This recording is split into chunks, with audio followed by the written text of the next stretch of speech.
Hello everybody, today we have something different to look at. I'm calling this a HPC, Handheld Personal Computer. Well, I like to describe them as a full functioning x86 machines with built-in controllers. They come in different shapes and forms, but main thing that is making them different is size and added controller integration. Yeah, it is a PC and it works as one, but that joystick integration is what makes them good or bad. This is a GPD Win3, handheld machine that can do almost everything.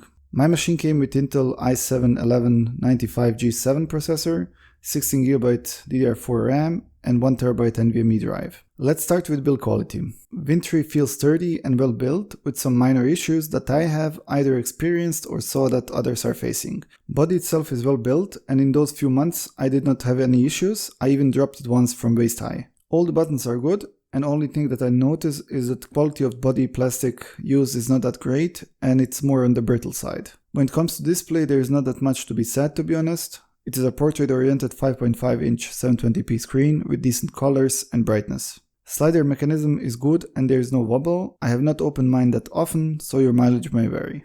Bezels are thick and not that aesthetically pleasing, and the screen size itself is my main issue since it's just too small for me. Now to the joystick or controller if you want. For me it is not that great, position of sticks is just off, I really don't like that. I really don't like that both of them are on top portion of this device instead of like on Xbox controller, let's say. It does look nice, but when in use you will find your hands in weird positions while trying to use them in combination with other buttons. Joysticks themselves are not that bad, but they are small and it takes some time to get used to them after standard controller ones. D-pad is really nice, it is a PS Vita style D-pad and for me it works perfectly fine. X, B, A, Y buttons are the same, and apart of being in the wrong spot they are also great, same as D-pad. Select and start button on the left side are fine, mouse control switch is okay, and that switch is wobbly as hell. Fingerprint scanner is great, it works perfectly fine, and position and size is just perfect. Underneath it there is small X button which will bring up Xbox overlay if you want to use it. On top we have L and R buttons. L2 and R2 are analog and they work just fine. Springs could have been much harder since they are too soft as they are. L1 and R1 are typical clicky buttons and they are fine too, with some wobble to them but nothing serious. Main selling point of this device besides of small size is built-in keyboard. Since it's fully functioning x86 machine, it really is important to have physical keyboard. Keyboard layout is nice and familiar, not the best, but it serves its purpose. It is a touchscreen keyboard with some vibration feedback when buttons are being pressed, but it's really hard to type on it due to size and lack of tactile feedback. Looking at the back side, we can see two buttons on both sides. By default, left one will be your Ctrl-Alt-Delete button, but both of them can be customized through GPD software. Here we have power button, volume control buttons, audio combo port and USB-A port. Underneath that port are air vents. On the bottom side there is only USB-C Thunderbolt 3 port, unfortunately only one on this device, and on both sides we have speakers. On the left side we have microSD card reader, which is really slow and I would not recommend using it for anything except for storage, for example. It can be used for emergency cases, but it is a really slow reader. On the right side there is only one small hole, which hides a reset button like on Lenovo X1 business laptops, for example. This is a really important feature and I already have had to use it once since the device was non-responsive. And every device with built-in battery should have this feature. Opening this device is easy, but due to brittle plastic used, I would recommend being extra careful. We will need to remove all the screws and then use a pry tool on the sides to take the cover off. When it comes to internal layout, this device is great. On the right side we have a battery, in the middle we have fan and cooling block, and on the bottom side is NVMe drive. Cooling on this machine is awesome really. Thanks to two heat pipes, this device is silent in standard use, and when gaming it's barely audible. Of course if you choose quiet profile in BIOS. We have an extra VRM plate, which in my opinion is a must in such small devices. I did some upgrades to my machine to help cooling and I would definitely recommend them. Here are some photos, and if you have any questions please let me know in comments down below.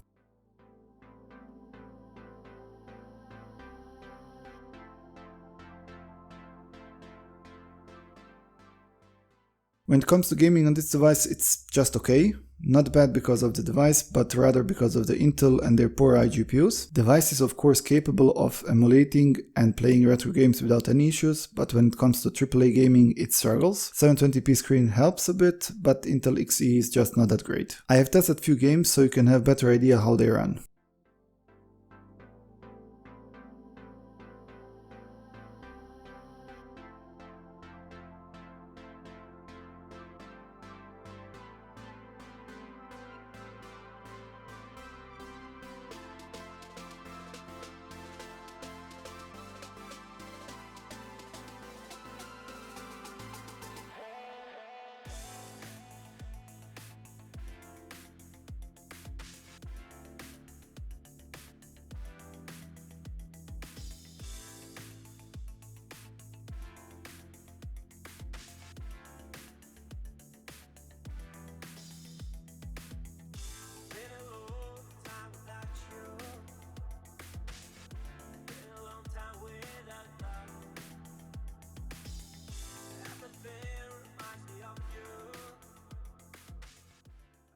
Now the best thing about this device is Thunderbolt 3 support, and with that eGPU options. Connected to my RTX 3060 Ti, I am able to play any games on max settings on my 1440p screen or with internal screen without any issues. Since all graphic processing is offloaded to eGPU, my device stays cool and just barely audible while gaming. Fine-tuning is a must with this device. There's a lot of resources out there, so I will keep it simple. Be sure to check the BIOS of this machine since it is fully open and you can tweak everything basically. It is important to understand how demanding your software and games are, and with that I would suggest going to BIOS and adjusting your TDP preset as I did here and leave it at that. You can always control power through Windows battery and performance, which will change its behavior slightly, but nothing crazy. And the last step would be to get power control panel from SBC to control it more precisely if you really need to. After playing with all available tools, I came to conclusion that leaving it on BIOS TDP preset of 20 to 25 watt is usually all you need. If you decide that you need full control, I will post links to GPD's Discord channel where you can learn a lot more about this device from this great community.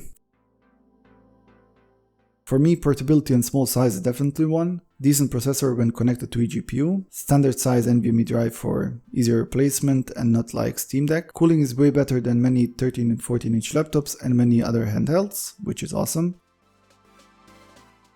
Control layout is really bad, I really don't like it. Hard to use keyboard due to design. Screen is just too small. In my opinion, those devices should not go under 7-inch screens to be fully usable. Plastic that is used for this device could be better, because as it is, it's really brittle. Card reader speed is just something to laugh at, to be honest. And last con is high price. You can build much more powerful desktop PC and get amazing controller for the price of this device, or any other x86 Handheld device, because at the moment they cost just way too much. This device is awesome. With all its flaws, I still like it. Not because it's best, but because it was important for all those handheld devices that we have today. This device was my introduction to this new and growing personal computing world. Would I recommend this device? It depends. For you as a standard portable device on the go, definitely, yes. As a AAA gaming device, no, not really. It can game, but if you're like me and plays mostly AAA games, then no. And if you are a retro gamer, then definitely yes, since this CPU and GPU are more than capable. If you are going with eGPU enclosure, this device will be great since CPU is strong enough for any type of work or games.